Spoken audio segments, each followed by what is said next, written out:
episode of The Hyper Chef.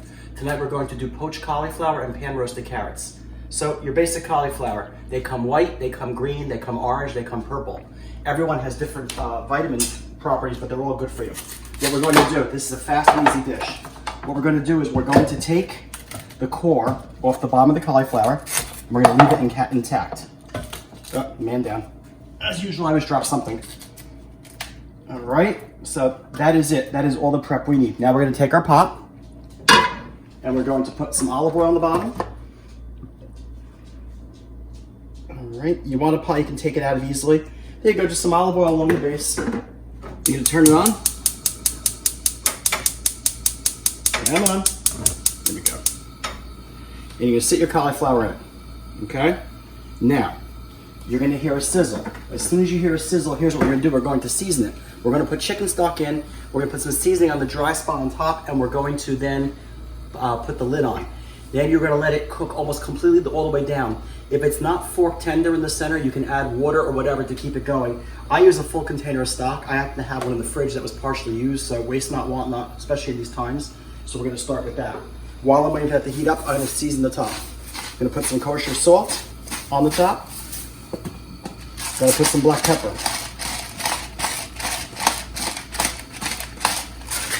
And then we're going to put some grated cheese along the top. As always, I don't use anything but Locatelli, Pecorino Romano, Locatelli brand. Just throw some grated cheese on top.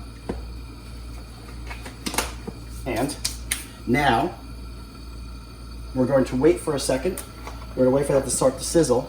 We wanna just get the little bit of brown, there it goes.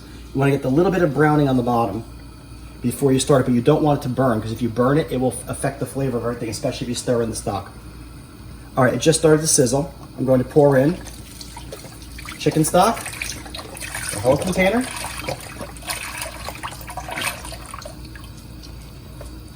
And I'm going to put hot sauce in the chicken stock. It's going to get absorbed by the cauliflower. And guess what? That is it. You put the lid on and you let it steam or poach. When we come back, I'll show you how you plate it. All right, now the cauliflower is done. Okay, so we take the lid off. See, look at this. One solid piece. And there's still liquid on the bottom. Let's see if I can keep my word and make it one solid piece. Yep. Just like that.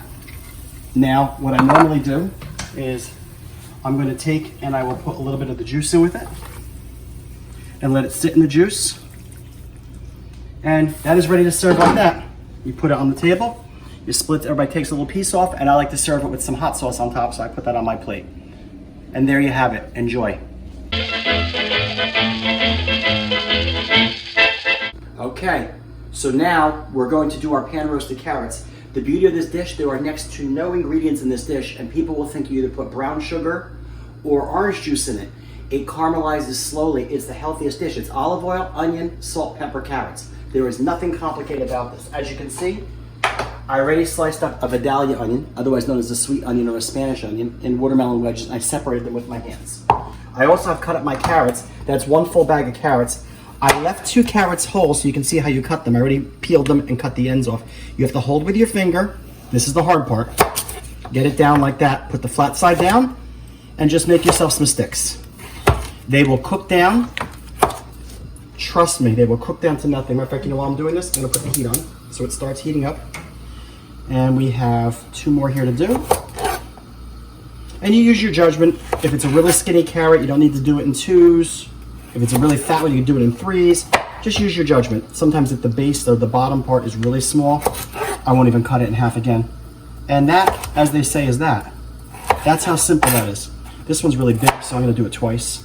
You see, I pull my knuckles back so I reduce the risk of my cutting myself when it's in its round shape. And I always use this knife with the serrated edge so it digs in and it has something to bite. The teeth can bite into the carrot. It just makes it easier to cut up. Less chance it's going to roll on you. And trust me, that's no fun. So now, the heat, this is warming up the oil. We're going to put in the Vidalia onions. And when we hear that sizzle, I'm going to put in some salt and pepper, and I'm going to cook that down before I add the carrots. So when we come back, I'll be adding the carrots. And when we get back, I'll show you that next. Okay, now the carrots have been going for a while, the onions part has been going, and as you can see, they're starting to cook down. So what we're going to do now is we're going to add the carrots and we're going to incorporate them. And we're going to put salt and pepper on top of the carrots. We already salted and peppered the onion when it went in. But we're going to add more because carrots are naturally sweet and you want to counteract that. Otherwise, this will be entirely too sweet of a dish. So what we're going to do is the first thing we're going to do is we're going to put some pepper. And you can put a good amount of pepper because it's going to caramelize, it's going to cook slowly. And we're going to put salt. And that's all a matter to taste. And what I'm going to do now is I'm just going to flip up the onions and get all the carrots wet with the oil. Now what you're going to do with this dish is you're going to keep it on a medium to low flame and you're just going to keep letting it cook down until the carrots actually turn brown.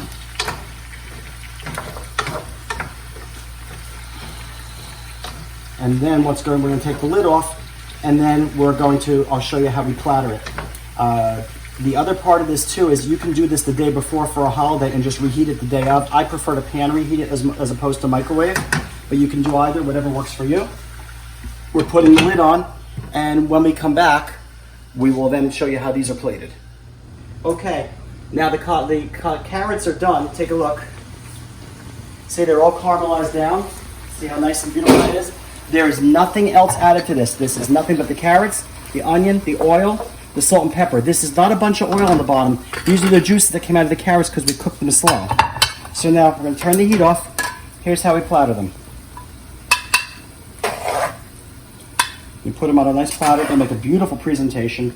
The onions have cooked down. They have not burned. The carrots may have a couple little brown spots everywhere, but you see how soft they are when I'm picking them up? This is good for anybody. This is good for... It's such a soft dish, and babies even love this. And it makes a beautiful addition to any holiday table because you can make it ahead. You see it on the plate. That's actually the juices from the carrots. I put very, very little oil in here. I'm going to leave the rest of the juice behind. But we're going to platter that like so.